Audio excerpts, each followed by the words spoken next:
안녕하세요.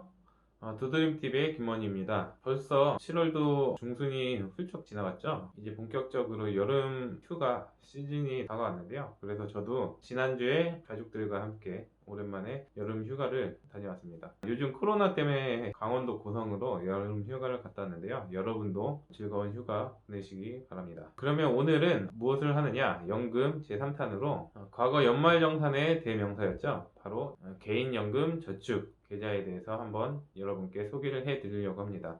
요즘은 IRP가 몇 년 전부터 나오면서 IRP가 인기를 끌기 시작하다 보니까 개인연금 저축이 조금 소외되는 느낌이 있었는데요. 그래도 아직까지는 개인연금 저축이 훨씬 더 그 자산 규모도 크고 가입하고 있는 사람들이 많다 보니 내가 과거에 준비했던 개인연금 저축 어떻게 활용하면 좋은지에 대해서 여러분에게 소개를 해 드리려고 합니다. 그러면 지금부터 내가 가입하고 있는 개인연금 저축에 대한 개념과 과거의 개인연금 저축 어떻게 관리하면 좋은지에 대해서 지금부터 여러분께 알려드리도록 하겠습니다. 그럼 시작하겠습니다. 네, 개인연금 저축에 대해서 한번 알아보도록 하겠습니다. 저희 나라는 다음과 같은 연금 3층 구조로 되어 있습니다. 바로 1층 1단계 보장이 국가에서 보장해주는 기본적인 생활을 보장해주는 국가보장연금, 바로 국민연금이 있고요. 그리고 2단계, 우리가 직장 생활을 하든 공무원직을 하든 내가 일을 하고 은퇴를 하게 되면 퇴직을 하게 되면 받는 퇴직연금이 있잖아요. 이게 바로 2단계 기업보장 부분이 있는데요. 이 국민연금과 퇴직연금으로는 노후 생활을 하는 데 있어서 충분한 연금, 수입원을 마련할 수 없기 때문에 개인적으로 내가 조금 더 여유로운 생활을 하고 싶다고 하시면 스스로 준비할 수 있게끔 나라에서 이렇게 제도적으로 보장을 해주는 부분이 바로 개인연금 부분입니다. 근데 개인이 스스로 하라고 하면 거의 대부분 알아서 내가 스스로 하려고 하시는 분들이 없으시겠죠. 그래서 개인적으로 연금을 준비하시는 분들에게 나라에서 여러 가지 혜택을 주어서 개인 스스로 노후 보장도 하면서 혜택도 가져가실 수 있도록 나라에서 지원을 하게끔 해줬습니다. 그래서 우리나라는 노후 보장 제도가 이렇게 국민연금, 퇴직연금, 개인연금 이 세 가지 형태로 이루어져서요 3층 연금 구조라고 볼 수 있겠습니다.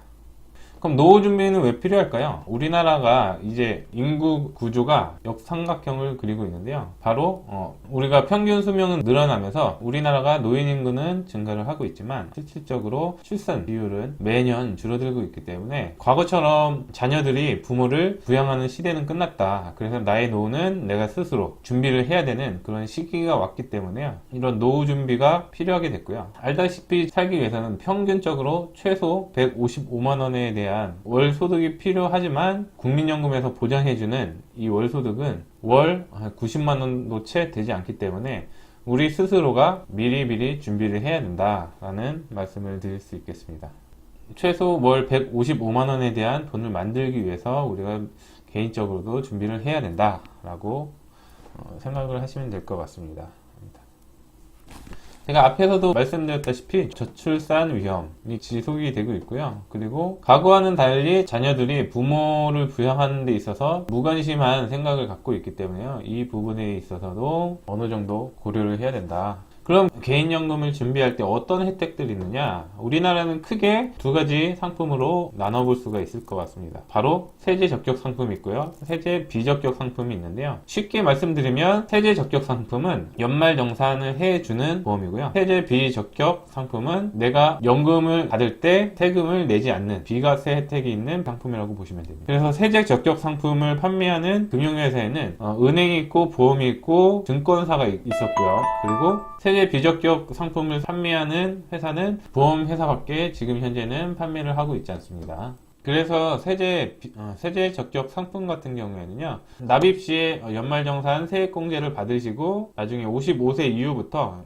연금을 수령하실 때 연금소득세를 납부하게 돼 있고요. 세제 비적격 상품 같은 경우에는요, 납입 시에는 혜택이 전혀 없지만 만기 10년 이후부터는 여기에서 발생한 이자에 대해서는 100% 비과세 혜택을 주고 있습니다. 대신에 세제 비적격 상품을 가입하시고 10년 이전에 해지했을 때는 이 비과세 혜택은 받을 수 없다는 그런 단점이 있습니다. 그럼 저희가 오늘의 주제죠. 바로 개인연금저축. 개인연금저축에는 어떤 것들이 있느냐 이렇게 설명을 드리면요. 개인연금저축은 납입 방식 분류에 따라서 자유납, 정기납 이렇게 분류를 할 수 있는데요. 정기납으로 해야 되는 부분은 바로 연금저축보험, 생명보험사, 손해보험사에서 판매하고 있는 연금저축 보험 상품은요, 내가 10년을 계약했으면 10년 동안 이렇게 꾸준하게 계속 내야 되지만 반대로 신탁이나 펀드 가입하시는 분들은 내가 자동이체를 걸어서 정기적으로 넣으셔도 되고 아니면 내가 넣고 싶을 때 넣고 싶은 만큼의 금액을 넣을 수 있다는 차이가 있고요. 반대로 연금저축 펀드 같은 경우에는 원금 보장이 되지 않지만 나머지 신탁과 연금저축 보험 같은 경우에는 원금 보장이 된다라는 장점이 있습니다. 그럼 연금저축은 언제부터 있었느냐? 1994년부터 이렇게 개인연금 제도가 시행이 됐는데요. 과거에는 세액공제가 아니라 소득공제로서요, 납입금액의 최대 40%까지 소득공제를 해주고 있었습니다. 그런데 40%에 대한 소득공제를 해주다 보니까 고소득자 분들께서 많은 혜택을 받고 가다 보니까 나라에서 세수가 많이 거치지 않다 보니까 2001년에 조금 개정이 됐고요. 2013년에는 지금과 같은 혜택을 주고 있지만 지금은 가입 연령 기준이 사라졌다라는 차이점이 있습니다. 그래서 과거 2013년도 이후에 가장 크게 바뀐 거는요, 연금 수령 기간이 예전 거는 최소 5년, 이제는 최소 10년 이상 이렇게 꾸준하게 받으셔야 되고요. 가입 유지 기간은 과거는 10년 이상이었지만 요즘은 최소 5년만 유지하시고 연금을 수령하셔도 된다 보시면 되겠고요. 연금 수령 세제 시에 공적연금이랑 이 연금저축 계좌랑은 분리과세가 되기 때문에 나중에 종합소득세 신고하실 때 조금 더 유리한 면이 있다. 그리고 연금소득세 같은 경우에도 과거에는 5.5%로 동일하게 전 연령 부과를 했지만 지금은 70대 이상은 4.4%, 80대 이상은 3.3%의 연금 소득세를 부과한다. 과거에는 한 계좌당 한 펀드로 이렇게 운영을 하다 보니까 리스크 관리가 되지는 않았었는데요. 요즘은 1인 다펀드, 그러니까 계좌를 하나를 개설하고 거기서 내가 원하는 펀드들을 주워 담을 수 있는 형식으로 바뀌었다라고 이해를 하시면 될 것 같습니다.